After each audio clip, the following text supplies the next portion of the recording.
Siya ay gumawa ng isang bagay na gustong gawin ng lahat, ngunit walang kakayahang gawin. Nakita siyang may dalang 2 balde ng gasolina. Nag-iisa siyang pumasok sa grupo ng panloloko sa telekomunikasyon, at humiling sa lahat na sabayan siyang magsalita ng isang pangungusap. Sabayan niyo ako. Hindi na ako mangloloko ng pera ng mga nag-iisang matatanda. Hindi inaasahan na lahat ay tumawa pagkatapos nilang marinig ito. Akala nila ang taong ito ay isang nakakatawang tao. Nakita niyang walang nagbigay pansin sa kanya. Nagpa siya ang lalaki na kunin ng isang kalbo sa tabi, upang bigyan ng sigla ang lahat.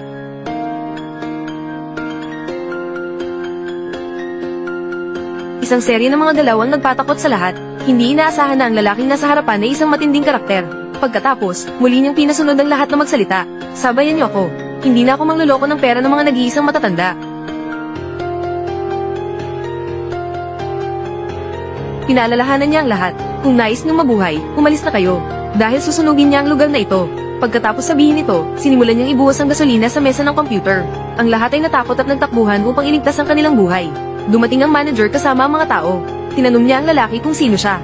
At sinabi ng lalaki na siya ay isang beekeeper.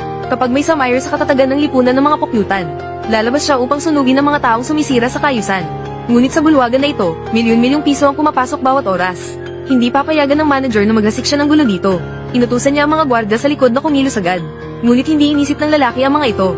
Kinuha niya ang kagamitan nilang ginagamit sa panloloko, at binigyan ng mga ito ng magandang aral. Nang hindi nahihirapan, naipatumba niya ang lahat ng mga ito.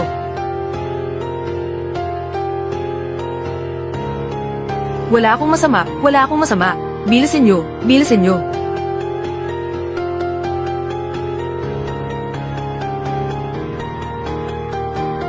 Nakita ng manager sa tabi na nawalan na siya ng yabang. Ngunit hindi siya umatake sa manager. Sa halip, kumuha siya ng 2 C4 na bomba at inilagay ito sa mga tangke ng gasolina. At ikinabat ang mga linya ng telepono ng bulwagan sa mga bomba. Kung may isa pang matandang naloko na tumawag, ang gusaling ito ay agad na mawawasak. At nais niyang makita ng manager ang kamanghamanghang sandaling ito. Pagkatapos sabihin ito, umalis ang lalaki na hindi lumingon. Nang mapagtanto ang panganib, hindi na naglakas loob ang manager na manatili dito. At sa susunod na segundo, may tumawag na isang matandang naloko.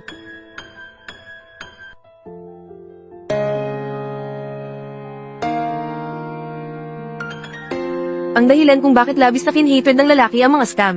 Ito ay nagmula sa isang masakit na karanasan 3 araw na ang nakalipas. Matapos magretiro, umupa si Jason ng isang bodega sa isang farm. Naghahanda siyang mag-alaga ng mga pukyutan dito ng tahimik. Mula noon, hindi na siya nagtanong tungkol sa mga bagay sa labas. Ang may-ari ng bahay ay isang mabait na matanda. Matapos magretiro, naging volunteer siya sa isang charity. Mukhang alam niya na may hindi pang karaniwang karanasan si Jason. Ngunit hindi siya nagtanong tungkol sa nakaraan nito. Sa halip, siya ay nagbigay ng labis na pag-aalaga na parang sariling anak. Ito rin ay nagbigay ng bagong pananaw kay Jason na sanay sa malamig na pakikitungo ng tao. Unang pagkakataon na naramdaman ng init ng tahanan. Ngunit sa araw na ito, nagkaroon ng insidente ang matanda. Habang siya ay nag-aayos ng mga ulat ng charity tulad ng dati, biglang nagpapapang isang pulang babala sa computer na nagsasabing ang hard drive ay nahawahan ng virus. Kailangan agad na tumawag sa punong tanggapan upang malutas ito. Kung hindi, lahat ng impormasyon sa computer ay mawawala. Dahil sa pag-aalala sa impormasyon ng charity, agad na tumawag ang matanda ayon sa mga tagubilin. At hindi niya alam, nasa kabilang dulo ng linya ay isang kumpanya ng panloloko. Ang manager ng kumpanya ay nagbigay ng dahilan upang ipagawa sa matanda ang pag-install ng antivirus software. Sa katunayan, ito ay paraan nila upang makontrol ng malayuan. Sa pamamagitan ng software, nakita nila, ang account ng charity na inaalagaan ng matanda, na may halagang umabot sa 2 milyon. Agad silang nagkaroon ng interes. Sa maingat na pang-uudyok ng manager, sunod-sunod na sinundan ng matanda ang mga hakbang, pati na rin ang pag-input ng password sa bangko. Pagkatapos, biglang naging itim ang screen ng computer. Nang muling magliwanag ito, ang mga numero sa account ay biglang naging 0. Ang kumpanya ng panlilinlang ay nagdiwang. At sa oras na ito, sa cellphone ng matanda, ay nagpadala ng maraming mensahe laban sa panlilinlang. Dito lang napagtanto ng matanda na siya ay naloko. Harapin ang pagkawala ng 2 milyong pondo para sa mga bata. Talagang hindi na kayang tiisin ng matanda. Nang gabing iyon, puno si Jason ng isang malaking bote ng sariwang pulot. Pumunta siya sa bahay ng matanda para sa hapunan tulad ng dati. Ngunit kahit matagal na niyang tinuktok ang pinto, walang sumagot. Nakatingin siya sa ilaw na nakabukas sa loob ng bahay.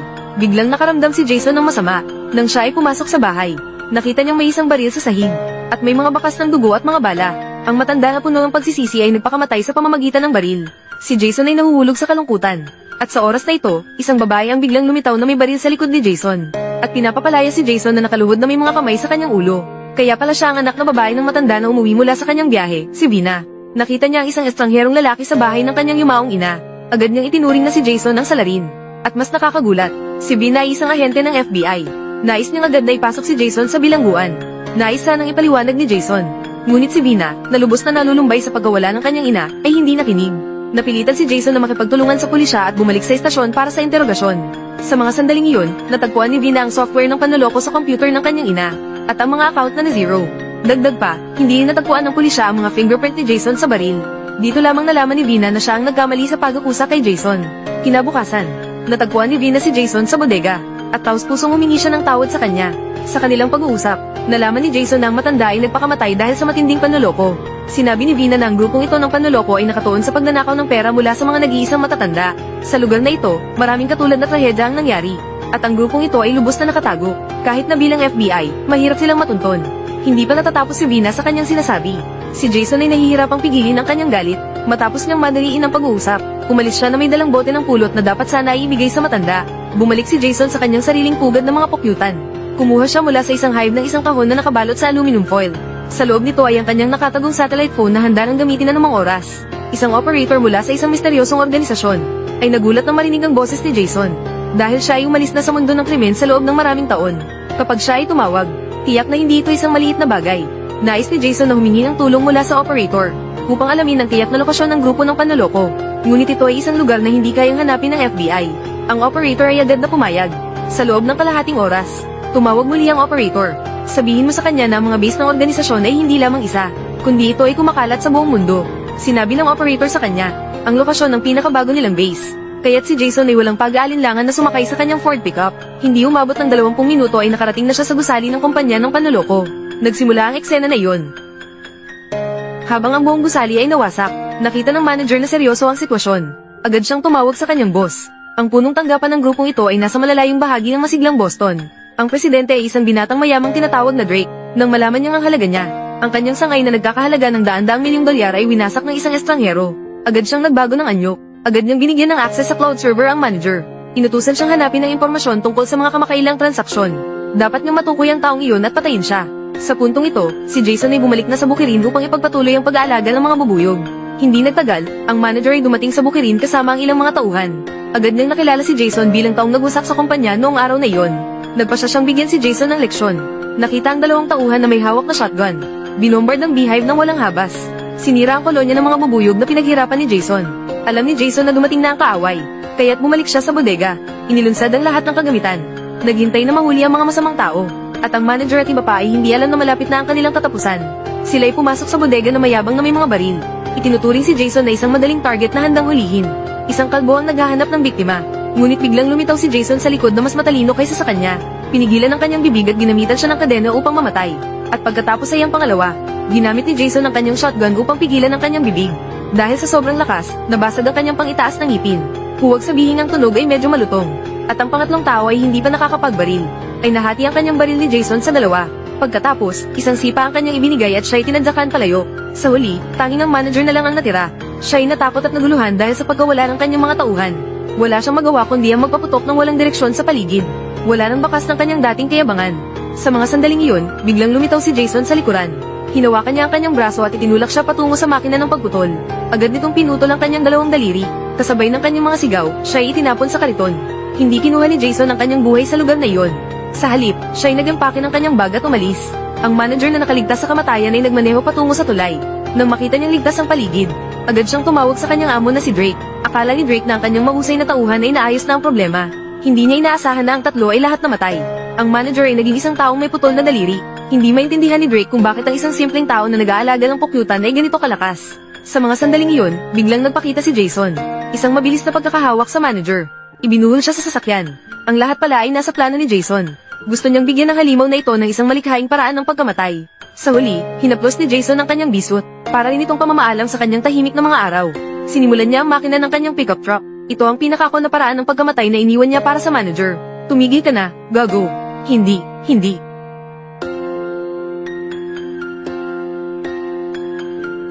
Si Drake sa kabilang linya ay nakikinig sa mga sigaw ng kanyang mga tauhan at alam niyang hindi maganda ang sitwasyon. Hanggang sa marinig niya ang isang estrangherong boses. Hindi ko alam kung sino ang kausap ko. P***ang ina, sino ka? Sinunog mo ang aking call center na nagkakahalaga ng milyon. Pasensya na, pero handa nga akong sunugin ka. Hindi mo pa sinabi sa akin ang pangalan mo. Sinabi ko na sa iyo ang pangalan ko. Ang pangalan ko ay C** Roach, Ginoong C** Roach, naaalala mo ba? Kung hindi mo ako masusunog, susunugin kita, naintindihan mo ba? Nakikipaglaban ka sa isang kapangyarihan na hindi mo kayang tiisin. Mukha kang bata. Sigurado akong hindi ka handa para sa mga bagay na iyon. 28 taong gulang lang ako, bakit ko kailangang paghandaan iyon? Gagawin kung kailanganin mo ito. Mula sa sandaling ito, ang layunin ng beekeeper na si Jason ay naging si Drake, kahit na si Drake ay nagmamalaki sa telepono. Sa katotohanan, siya ay labis na naguguluhan sa loob. Agad siyang tumawag sa konsultant ng seguridad ng kumpanya na si Weston. Ang matandang ito ay may kakaibang pinagmulan. Siya ang dating direktor ng CIA. Siya ay inupahan ng ina ni Drake upang alagaan ang kanyang anak. Si Weston ay talagang isang veterano. Sa pagkarinig ng salitang, beekeeper, siya ay agad na nagalala. Karaniwan, kahit anong gulo ang gawin ni Drake, kaya niyang ayusin ito. Pero sa pagkakataong ito, talagang pinukaw niya ang mga putakti. Tinataya niyang hindi lalampas ng isang linggo si Drake. Sa katunayan, upang matiyak ang seguridad ng bansa, ang Amerika ay lihim na nagtatag ng isang organisasyon na tinatawag na Beekeeper. Siya ay nakapag-iisa mula sa CIA at FBI. Tinuturing nila ang bansa bilang isang komprehensibong estruktura ng pugad. Kapag may natuklasang salik na sumisira sa seguridad ng bansa, ang mga tagapag-alaga ng kompyutan ay nagiging mga tagahaton ng katarungan.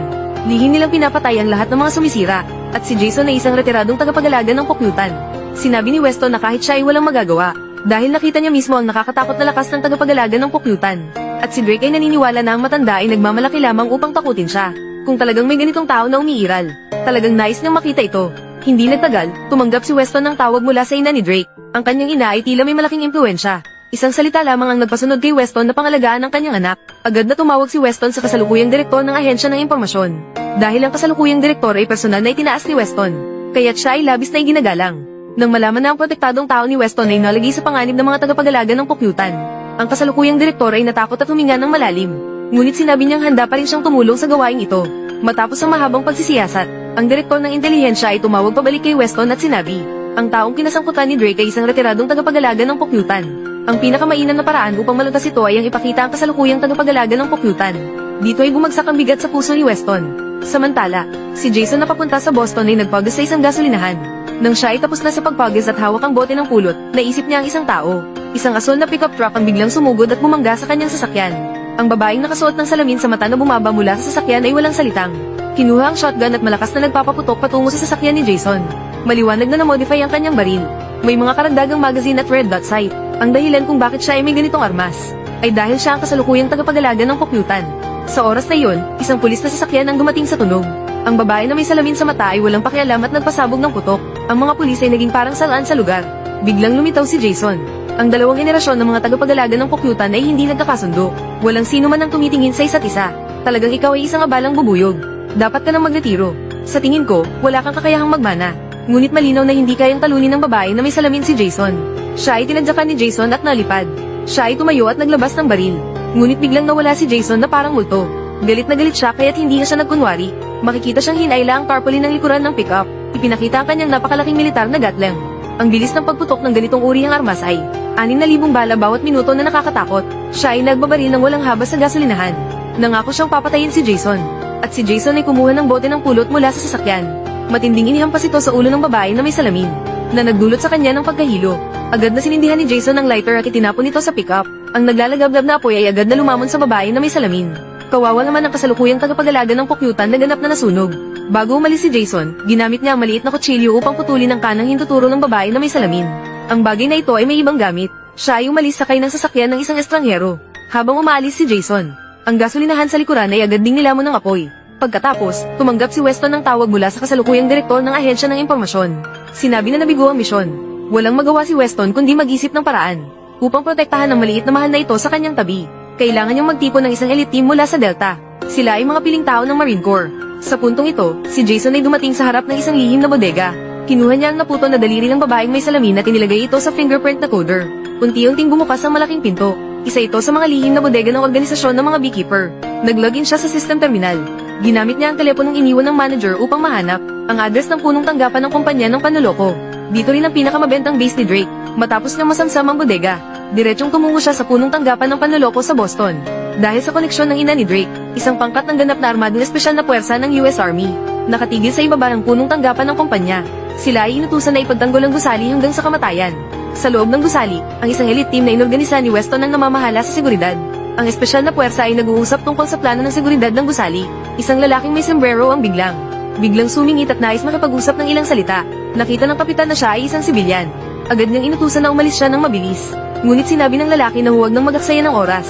Kung mayroon mang likur ang pintuan, gagamitin ko ito. Ayaw kong saktan ng mga inosenteng tao na walang kinalaman dito. Nang makabawi ang leader, napagtanto niyang ang taong ito ay ang tagapag-alaga ng pukyutan. Ngunit si Jason ay kumilos na. Para siyang CIP man na nakatayo sa gitna ng grupo, nakikipaglaban ng mag-isa laban sa 10. Sa isang iglap, naibaba niya ang lahat. Agad niyang kinidnap ang isang miyembro at dinala sa loob ng gusali. Sa loob ng gusali sa oras na ito, ang grupo na inorganisa ni Weston ay nakarating na sa lobby. Inutusan ng kapitan na lumikas ang lahat ng tao. Ngunit ang manager ng lobby na abala sa panlilinlang sa pera ay hindi nagbigay pansin. Dapat malaman na ito ang pinakakumikitang lugar sa buong grupo. Mayroong higit sa 10 milyong dolyar na pumapasok bawat oras. Nang malaman ito ni Drake, para bang nakorrupt ng pera ang kanyang isipan. Nagbigay din siya ng utos sa espesyal na grupo na lumikas. At nagdeklara pa na huwag hadlangan ng kanyang mga tauhan sa pagkita ng pera. Wala nang magawa ang kapitan kundi magmura habang dinadala ang kanyang mga tao palabas. Ang manager ng bulwagan ay nagpalakpak ng may kebangan habang sinasalubong ang pag-alis ng mga sundalo. Hindi alam ng lahat na si Jason ay nakikisali rin sa pagpalakpak. Sa isip niya, ang mga hayop na ito ay talagang handang mamatay para sa pera. Agad siyang kumilos at itinulak ang isang tao. Magsisimula na ang kanyang pagpatay. Ang mga sundalo ay nagpasabog ng mga bala kay Jason gamit ang mga submachine gun. Si Jason ay mabilis na umilag sa mga bala at tumakas mula sa bulwagan. 12 ng mga tauhan ng koponan ng masigasig na humahabol. Ngunit si Jason ay nakatago na sa likod ng sulok ng pader.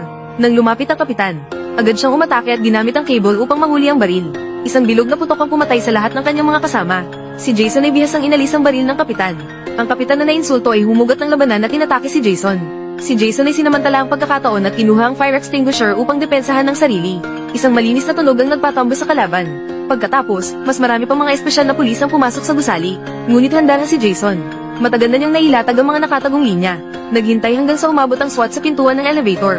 Binanata ng itaas ng elevator. Ginawang sala ng bakal ng elevator. Nang matapos silang magputok, panahon na para sa kontra-atake ni Jason.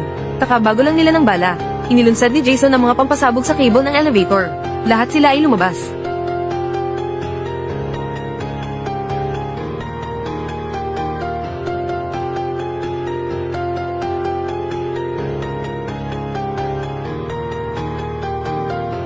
Isang talo ni Jason at muli siyang bumalik sa bulwagan ng panloloko. Hinawakan niya ang manager ng bulwagan at pinagsasampal ito.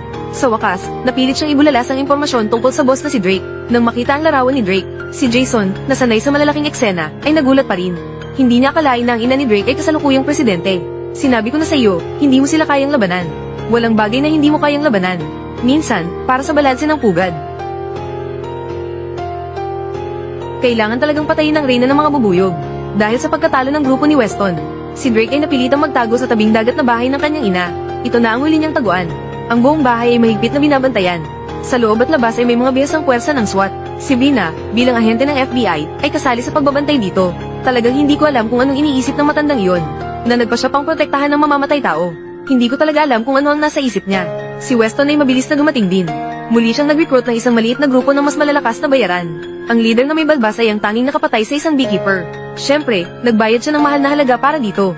Isang helikopter ang biglang lumapag sa bahay. Ito pala ay ang presidente na mismo na bumisita sa kanyang nagkaproblema na anak. Kahit gaano kalaki ang gulo ng kanyang anak, tinuturing pa rin niya itong kanyang pinakamamahal. Siya ay nagtagumpay na mahalal bilang presidente.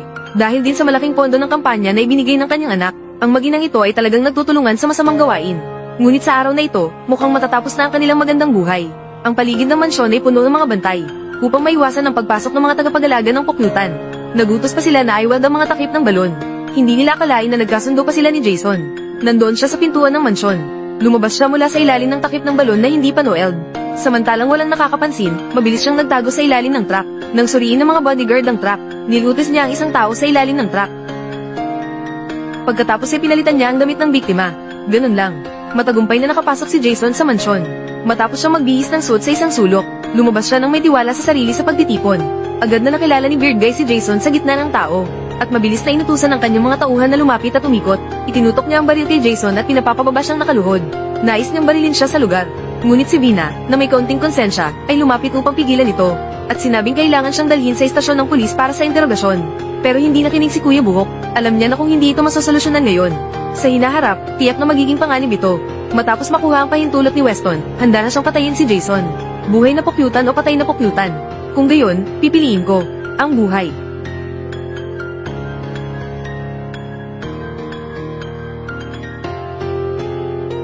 Agad na nagbago ang sitwasyon. Muli nang nakatakas si Jason. Sa sandaling ito, si Drake ay nagtatago kasama ang ina ng presidente sa isang silid ng mansyon. Nalaman ng babaeng presidente mula sa kanyang katulong na may problema na. Nakikinig sa ingay ng kaguluhan sa labas. Ang babaeng presidente, na sanay sa malalaking sitwasyon, ay natakot at nawalan ng ulirat. Pumasok si Jason sa loob ng bahay. Nakalusot siya sa bawat hadlang. Napatumba ang mga espesyal na pulis na sumugod. Sa gitna ng nagtatakbuhang tao, tumpak niyang tinamaan ang target. Matindi ang kanyang mga galaw ngunit walang nasaktan na walang sala. Sa wakas, nakarating siya sa huling palapag kung saan naroon si Drake, ngunit biglang sumugod si Kuya Buhok. Siya ay hindi pa namatay. Tingnan mo ang kanyang lakas, nais na niyang kunin ang buhay ni Jason. Sa katunayan, si Jason ay nasaktan lamang sa kanyang mukha. Ang kanyang laki at lakas ay higit na mataas kaysa kay Jason. Si Jason ay dumudugo mula sa kanyang bibig. Sa pagkakataong ito, sinamantala niya ang pagkakataon na kumuha ng piraso ng salamin. Agad niyang itinaga ito sa mukha ni Hazige. Hindi inaasahan, ang dugo ni Hazige ay napakabigat, kaya't siya ay nakapagbigay ng mabilis na laban. Sa pagkakataong ito, si Jason ay nakatagpo ng isang matinding kalaban. Ang lakas ni Hazige ay hindi nalalayo sa kanya. Matapos lahat, siya ang tanging mamamatay na nakapatay sa isang tagapag-alaga ng pukyutan. Sa gitna ng laban, bigla, si Hazige ay nagtaga sa tiyan ni Jason. Si Jason ay desperadong hinayla ang kutsilyo.